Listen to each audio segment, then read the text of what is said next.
Surat Sachin GIDC વિસ્તારમાંથી શ્રમિક પરિવારની 10 વર્ષની બાળકી ગુમ થઈ. છેલ્લા 10 દિવસથી બાળકી ગુમ થઈ છે. ગત તારીખે બાળકી એક વ્યક્તિ સાથે જતા સીસીટીવીમાં દેખાઈ હતી.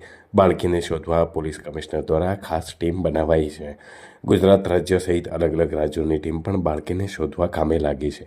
પોલીસે અત્યાર સુધીમાં હજારો સીસીટીવી ફૂટેજ અને કેમેરાઓ ચેક કર્યા છે. બાળકી છેલ્લે મધ્યપ્રદેશમાં દેખાઈ હતી. બાળકી સુરતથી ગુમ થઈ તે વખતે એક વ્યક્તિ સાથે દેખાઈ હતી. આ સમગ્ર મામલે પોલીસ કમિશનર અનુપમસિંહ ગેહલોતે વિગતે વાત કરી હતી.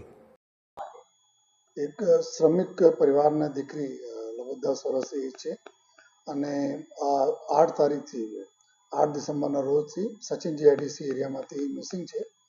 અને આ દીકરી જ્યારે ગઈ એના મા બાપ તરફથી જો પોલીસ સ્ટેશનને જ્યારે જાણ કરવામાં આવી, તાત્કાલિક તમામ ટીમો લોકલ પોલીસથી લઈને જો ક્રાઇમ બ્રાન્ચની પૂરી ટીમો લાગી ગઈ. અમે લોકો કરીબ અત્યાર સુધી 1000સો વધારે સીસીટીવી કેમેરાઓ જોઈએ આપણા ગુજરાત રાજ્યમાં, મહારાષ્ટ્રમાં અને મધ્યપ્રદેશમાં આ 3 જગ્યાએ અમે લોકો સ્કેન કર્યા જોઈએ.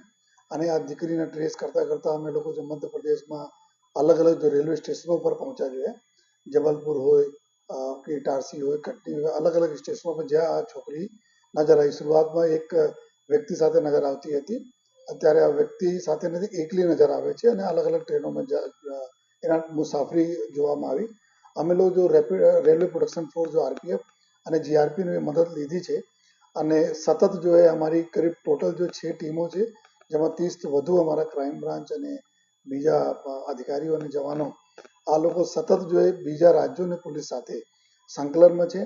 અને જેટલા બી આરપીએફ અને જીઆરપીની ટીમો છે જો આ લોકો બી અમને મદદ કરી રહી છે. જો અમે લોકો એક આ દીકરીનો જો વિડીયો પણ અમે બનાવીએ છીએ, પોસ્ટર પણ બનાવીએ છીએ. જો લોકોથી અપીલ કરીએ છીએ કે કોઈ પણ જગ્યાએ આ દીકરી નજર આવે તો તાત્કાલિક જો નંબર અમે આપીએ છીએ એના ઉપર જાણ કરે.